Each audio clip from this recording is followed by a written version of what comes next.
What up, it's Shankster94, and welcome to the epilogue and bonus video to my full play of Resident Evil 3 Nemesis. So the purpose of this video is to show you all remaining events that I may have missed in the initial 3 playthroughs of this game that I uploaded prior to this.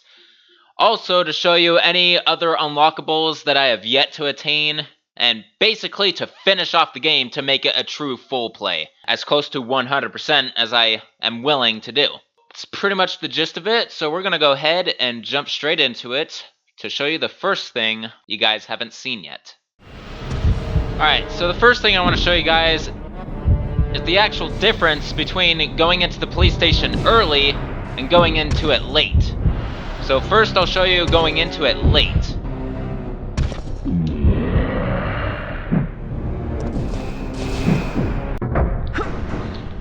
Alright, so as you saw, Jill does a rolling animation to quickly dodge Nemesis' attack, and then she quickly runs into the police station, almost getting hit by a second attack.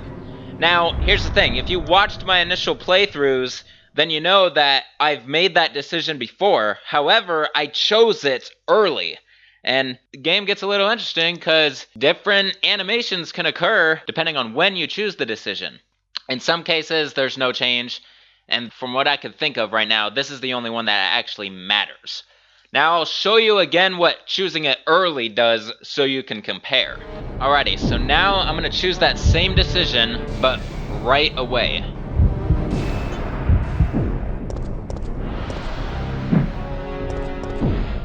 So Jill only has to dodge one time in that case, and then that's the end of it. So there you go. Now when it comes to choosing the other decision, fighting with the monster, if you choose it early, then that's it. Nemesis is coming towards you, and it's up to you to dodge him or not. However, if you make that decision at the last second, Jill will still do her rolling dodge move, but then the fight begins. So the game's not dickish to you like that. Alrighty? So, that's the first thing I wanted to show you guys. Now moving forward to the next thing. So the next thing I want to show you guys is all the different ways that you can have a conversation with Carlos after first meeting him and after either running away from Nemesis or defeating him. There's a total of 9 different ways you can go about this. It's crazy. And you guys have seen in my playthroughs 3 of those 9 ways. Now, depending on which way you go from this section where you meet Carlos, it's either the restaurant, which is this way, or the newspaper office, which is this way. Now, canonically, you want to meet him in the newspaper office. That's the way the storyline goes. Anyway, so if you meet him in the restaurant, there are 6 different ways to have a conversation with him. You've seen 2 of those 6 ways. Likewise, if you go to the newspaper office, there's 3 ways you can have a conversation with them, and you guys have seen 1 way, and that's the canonical way. There are a total of 6 ways that we still haven't seen, so I'm going to show you guys that now, as well as some decisions from the live selections that you guys haven't seen. For instance, in this way, you either run into the basement or hide in the kitchen. You guys have seen both of those decisions. However, you guys did not see what happens when I don't do anything. It's pretty simple, actually. Nemesis just charges you, and you have to fight him then and there. Or escape, anyway. And then likewise, in the newspaper office, the decisions are jump out the window or hide in the back. Now, you guys have only seen jump out the window. You have not seen hide in the back or doing nothing. So I gotta show you those 2 as well.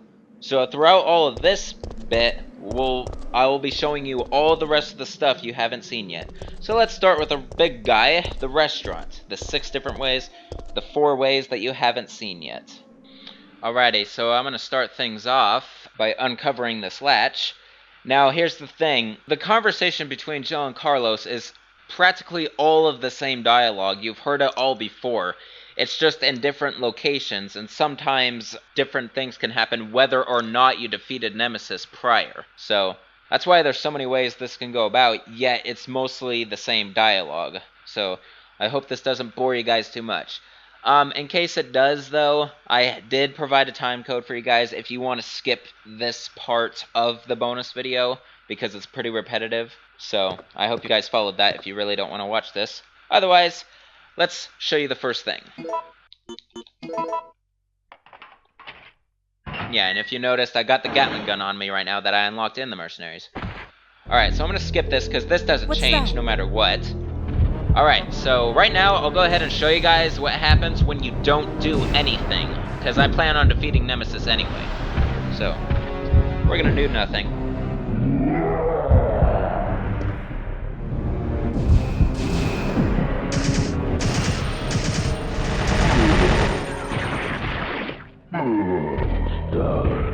Alright, so starting with exiting out the back of the restaurant after defeating Nemesis. Wait, I have to ask you something. I know. You want to ask me out? All the foxy ladies love my accent. It drives them crazy. What? Keep dreaming. Tell me, why did Umbrella send your team in? We're here to rescue the civilians. Don't lie to me. Umbrella is the reason why this whole mess began. Look, we're just mercenaries, hired hands. Do you really think the master would tell his dogs why they have to retrieve the stick he just threw? If you want answers, you should talk to someone else. I am not with Umbrella. Believe it or not, we're only here to rescue the civilians. If you can trust me, then help us. Think about it. Alrighty, so that is one way that can go down. Let's watch another. Alright, I'm gonna show you guys something real quick. Alright, so one thing I realized I never showed you guys is if you run into the basement and decide to come back up instead of going to the ventilation shaft, the thing is, it's flooded down there still. But if you ever wondered what this button over here is for, this is what. It seems to be a switch for the drain. We push the switch.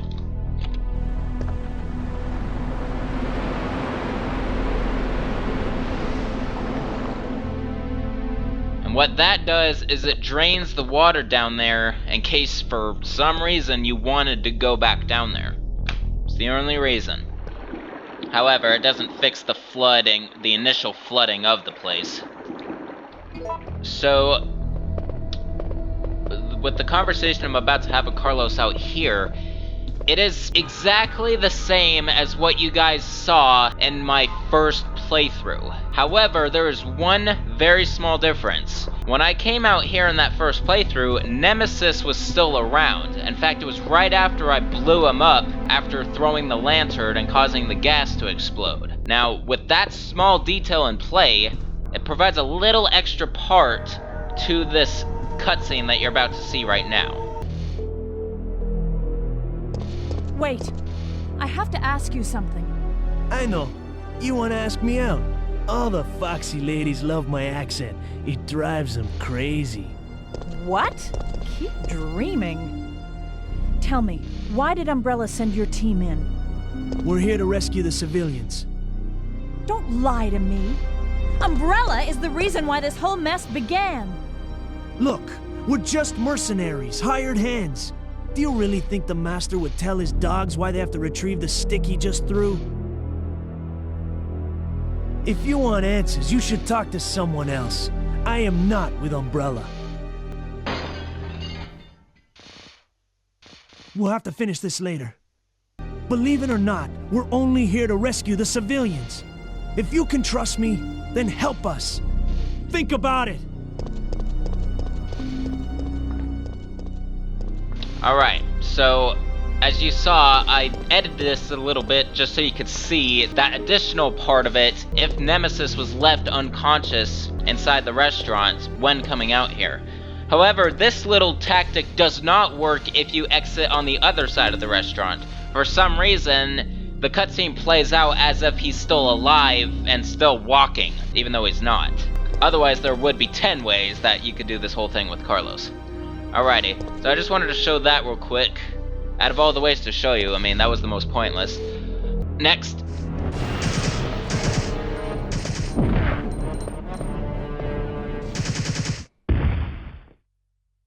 Alright, if you just escape from Nemesis and come out here, this is what occurs. I need to ask you something. why did Umbrella send your team here? Our mission is to rescue the civilians. How kind of you. Considering Umbrella caused all this in the first place, those liars! Look, we're just mercenaries, hired hands. No time for talking. If you can believe me, then join us. Think about it!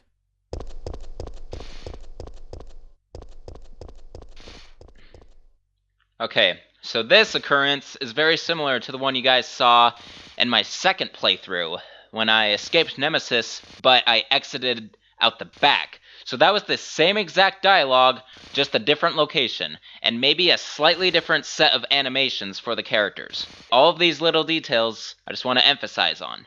Alright, so there's only one more now to show you that you haven't seen yet, and that is me exiting via the ventilation shaft in the basement.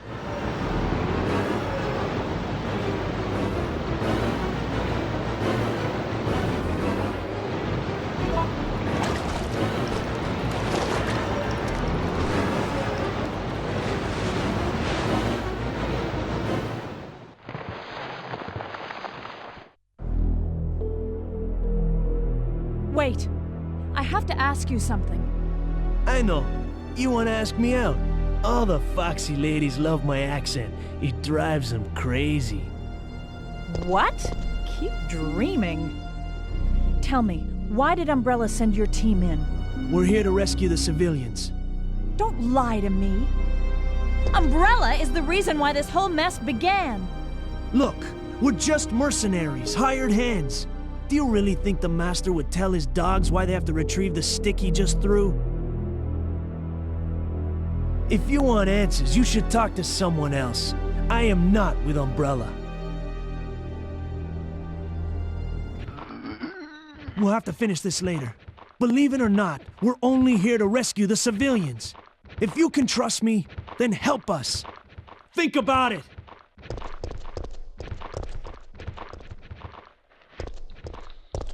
Alrighty, so this way is quite unique. It's similar to what I did in my first playthrough. Exiting the restaurant while Nemesis was unconscious, cutscenes started playing out as if you defeated him, but then it threw in a little tiny bit of extra dialogue in there because there was impending danger, and then it continued like normal. So what we learned from this is there's two different ways the conversations can happen when it comes to the restaurant. It's either when you exit when Nemesis is defeated, then it's just a regular conversation. However, if you exit while he's unconscious, it throws in that little bit of extra dialogue. Then the whole other way is if you leave the restaurant while he's still alive and you just avoid him at all costs. Alright, so I have shown you guys all the different ways to speak with Carlos in the restaurant. Now let's see the other two ways you could speak with him in the newspaper office. It's him! Alright, so along with those other two ways to converse, I'm going to show you the other two live selections too. So we're going to go ahead and hide in the back.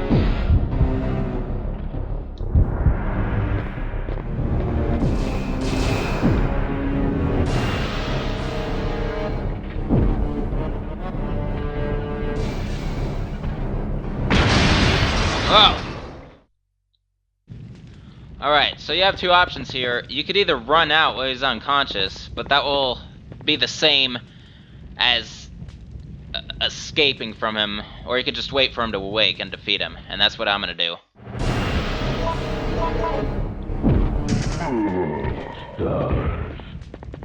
And as you can see, when you hide in the back like that and he gets blown through the window, he drops his item. So this is very similar to if you meet Carlos in the restaurant and you choose to hide in the kitchen, something explodes and just knocks Nemesis unconscious, and he drops his item. Wait, I have to ask you something. I know. You want to ask me out? All the foxy ladies love my accent. It drives them crazy. I have to know. Why did Umbrella send you here? Because we're on a civilian rescue mission. Oh, you're full of it. They're the ones who caused all this in the first place. Look, we're just mercenaries, hired hands.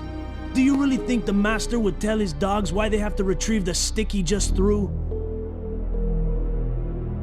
Listen, if you want answers about Umbrella, you're asking the wrong guy. Believe it or not, we are here to rescue civilians. If you can trust me, join us. Think about it.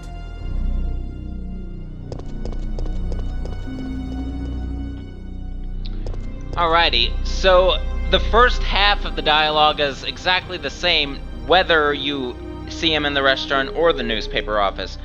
However, the latter half of the conversation is slightly different depending on which place you go. If it's the restaurant, Jill's always like, "What? Keep dreaming."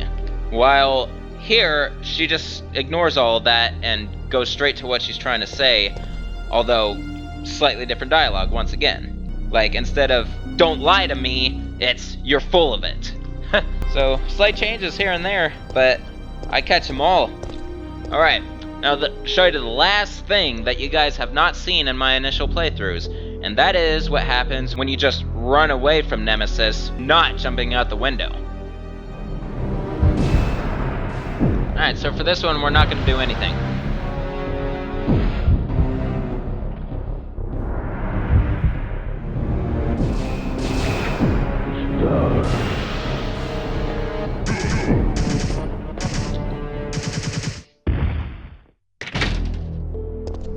I need to ask you something.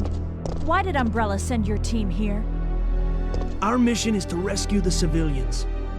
How kind of you.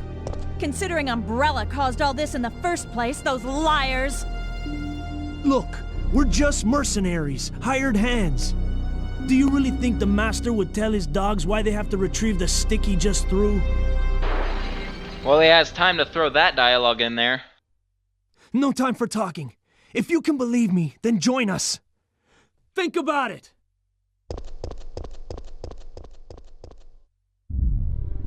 So yeah, the same as the restaurant, but for some reason when you do it here, they throw in the whole master stick and dogs analogy, so interesting. Alright, so those are all the ways to converse with Carlos. The other 3 ways you have seen in my playthroughs. On to the next main thing this bonus video has to offer. Alright, here's another thing. I actually never showed you guys what happens when you switch to Carlos after Jill gets infected and you go into the rooms back here. I've always missed that, so I'm gonna show you right now.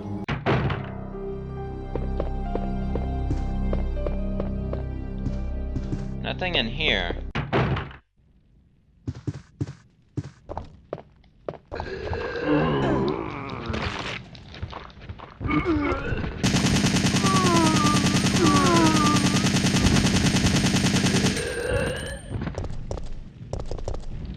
So it's just a bunch of zombies that are different than the ones that were burning, emerging from the wreckage.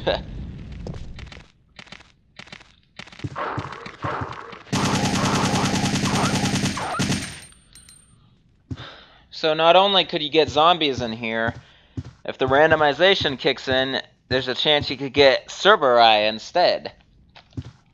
There's really no reason to come back here though with Carlos. There's no items or anything. I guess it's just there for a curious beginner who doesn't already know about this. Alrighty then, moving on. Alright, so here's something that I actually never knew about until I recently looked on the Resident Evil Wiki website and looked at every single area in preparation for a video I plan on doing after the bonus video and epilogue. So I discovered that if you exit the hospital after meeting the hunters but before doing the whole vaccination business, 2 more hunters will appear outside the hospital in between you and getting back to the clock tower. See, I never knew about this because I never needed a reason to leave the hospital before getting the vaccine. And I don't think there would be a reason, unless you didn't bring any weapons for some damn reason. But yeah, never knew this, so it's crazy some of the things I don't even know about still. So here are the 2 hunters.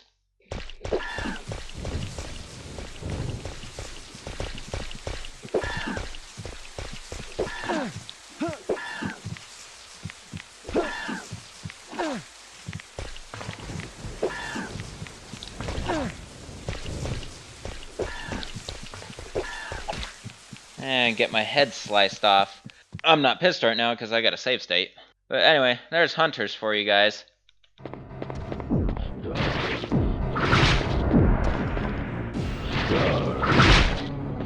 Alright, I'm gonna go ahead and show you guys what happens when Nemesis makes it through this door.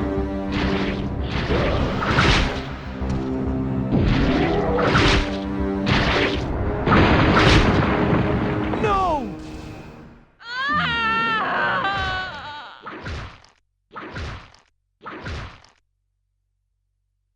Slam, slam, slam, and slammage! Alrighty then. So here's the last thing I want to show you guys in the main game.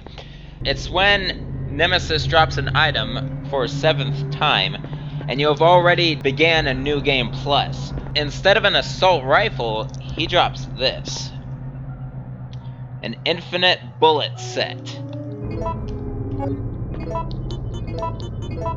When combined with a weapon, an unlimited amount of bullets become available. Alrighty, so you can combine this with any weapon of your choice that you currently have. Now, something you could do to discover something is combining it with the mine thrower. Now, I know if some of you have seen my playthrough and you don't know about this, some of you are thinking I'm crazy because I myself called the mine thrower really weak. And it is if it's in its normal state. However, if you combine the infinite bullets with it, it becomes the mine thrower enhanced. And what this mine thrower is compared to the regular one, the mines explode on impact instead of having to stick to the enemy first. They still go all over the place, but yeah, at least you have a better chance of defeating your enemies because they will die upon impact or at least get majorly damaged. It can go through enemies as well. It has a piercing ability. It can blow off limbs even if it hasn't initially exploded yet. But anyway, I just wanted to show you the infinite ammo set. And that's it. So, alright, so I want to point out something real quick that for as long as I've had this game, I've always overlooked. So I knew that there was this camera angle that appears after defeating Nemesis. Oh, hold on.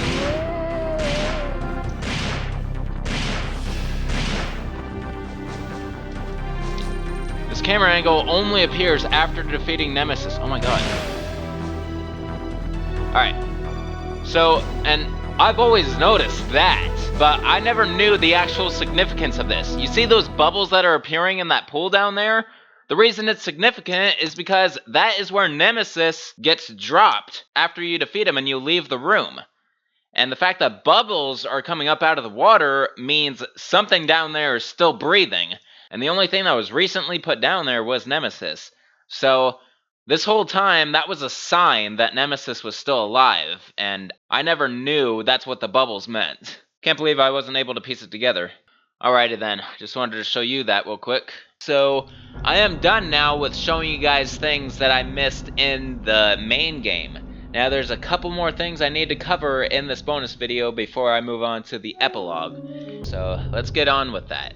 Alright, now I'm going to show you all of the Mercenaries rewards. So, before I started recording the rest of this epilogue, as you see here, I racked up my money in Mercenaries to just enough to afford the last 2 rewards that I haven't bought yet. The rocket launcher with infinite ammo, and infinite ammo for all the weapons in Resident Evil 3. Alright, only have $8 left. So now, with all of those unlocked, I'm going to go into the regular game real quick, and I'm just going to show off all of these rewards for your entertainment. So, be right back. Alrighty, so here I am at the very beginning of the game, and check it out. My handgun is now infinite, because I bought that infinite ammo set. And what that does is it automatically makes all the weapons in the game infinite. It doesn't mean that all the weapons in the game will be available in the item box, however, unlike the other 3 rewards, where they are supposed to be in the item box. But at least this way, you can defeat all of these zombies here if you want, and not have to worry about ammo.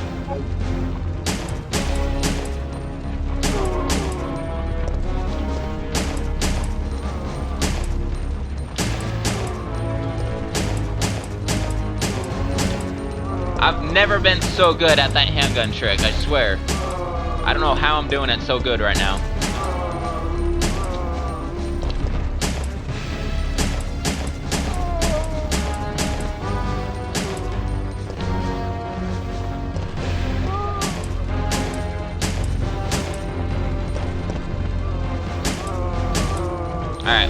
point, I have an infinite handgun now thanks to that infinite ammo set. And basically, you're playing in God mode at that point. Alright, now to show you the other 3 rewards, which I have to go to an item box to show you. Alrighty, so here I am at an item box. Let's check what's inside. Alrighty, so there you go. There's the assault rifle, which was the first reward I unlocked, then the Gatling gun, and finally the rocket launcher. And once again, I said this in one of my Mercenaries walkthroughs, and a question you guys might ask is, why would you bother buying these 3 rewards when the final reward is all weapons with infinite ammo? The reason is, if you just buy the infinite ammo set, these 3 weapons will not be in your item box. You'll have to get them in-game. Well, actually, the Gatling gun isn't a weapon featured in the game. You simply get it through Mercenaries. But the rocket launcher, you wouldn't get until the very end of the game. Sure, it will be infinite, but what's the fun in that? You'll never get to use it, really. And then the assault rifle, once you load a new game plus, you can never get the assault rifle again with Jill unless you play over an easy mode. So, it's pointless as well. So yeah, that is why you still want to buy these if you want to use them.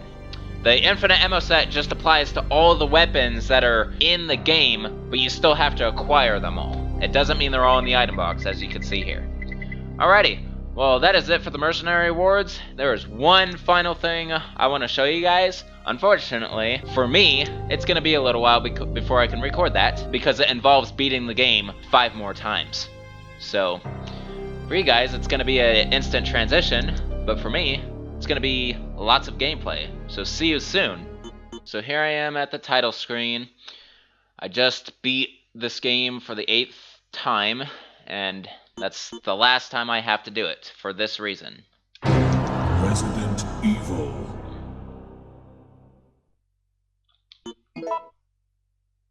So yep, as you can see, 8th game, loaded up, and now I'm going to go to the epilogue.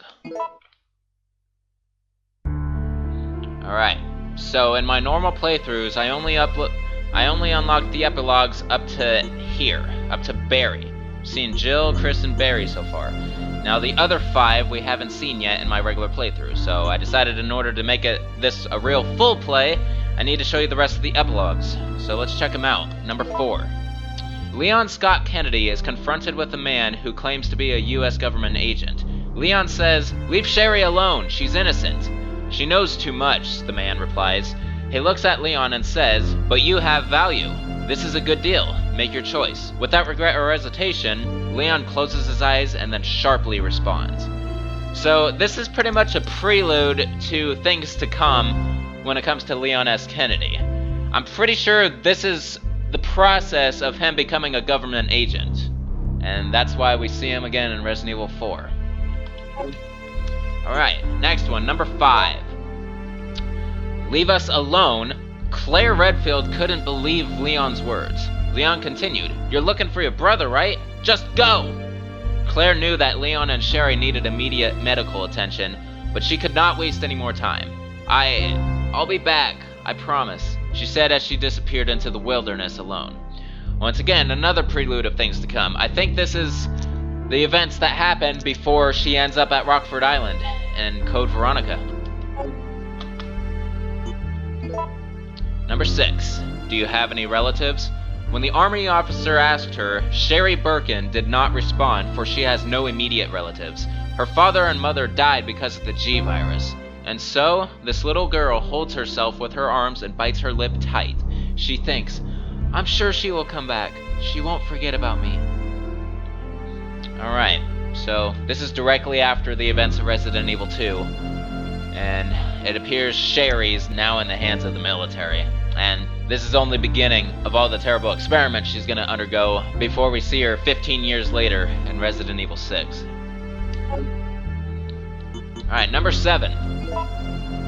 A woman looks at herself in the mirror. She used to be called Ada Wong, but this morning she will say goodbye to the name. "I'm not Ada Wong anymore." She feels her ab and thinks, "This is Ada's scar, not mine." And as she says goodbye to Ada Wong, she can't stop her tears. However, there isn't much time left before her next mission. Alright, so this just I mean, if anyone didn't already gather from the events of Resident Evil 2, yeah, Ada Wong survived the slam to the power source in Resident Evil 2. Alrighty then, well, we'll see her again along with Leon in Resident Evil 4. Alright, last one, number 8. Once again, only you survived, Mr. Death. The chopper pilot speaks with a cold bitterness. Always, only you survive, Mr. Death. The pilot continues. But Hunk does not respond to the pilot. He doesn't care. That death cannot die. The survivor thinks to himself with a warm smile. Alright, Hunk is a badass. Alright, that is Hunk's story. And then we never see him again. Like, at least in a new storyline plot. And all the reiterations of the Raccoon City incident, yeah, you may see him again. But he never has a new event. I mean, I believe a file in Code Veronica explains what happens with him after the events of Raccoon City. But we don't see him in a new game. Alrighty then. That's it for the epilogues. And that, ladies and gentlemen, is the final conclusion of my fully Let's Play Resident Evil 3 Nemesis. So, I hope you enjoyed all of the videos up to this point. This was a lot quicker than Resident Evil 1 and 2. If you've been keeping up, you would know. However, there are a few more things I want to do with this game before I move on to a brand new Let's Play. Now, what I'm talking about specifically is something I mentioned in my playthroughs. You remember that I was talking about how in certain areas there are different enemy and item placements. Now, I was going to incorporate this into the epilogue, but there is quite a bit to show in that circumstance, so I'm going to make it a whole separate video that's not involved with my Let's Plays. It's sort of an independent video, a separate project, not a weapon review, melee move review, or a Let's Play. It's just a random project that I'm going to do, pretty much. So, basically, that's what you guys have to look forward to, is an enemy arrangement video and a item placement video. They may be one video, or they're going to be separate. I don't know. We'll see, but I already have all the clips recorded right now. I just have to edit them all into a video, and I can't wait to do that because it's going to be one of the best editing projects I've had in a long time. Not since maybe a full-scale weapon review. Alrighty, well that's it for the epilogue. That's it for Resident Evil 3 Nemesis, folks, and Let's Plays anyway. So this is Shankster94, aka The Gamer Shankster. Rate, comment, subscribe. See you guys next time in the item placement, enemy placement video for Resident Evil 3 Nemesis. Peace out!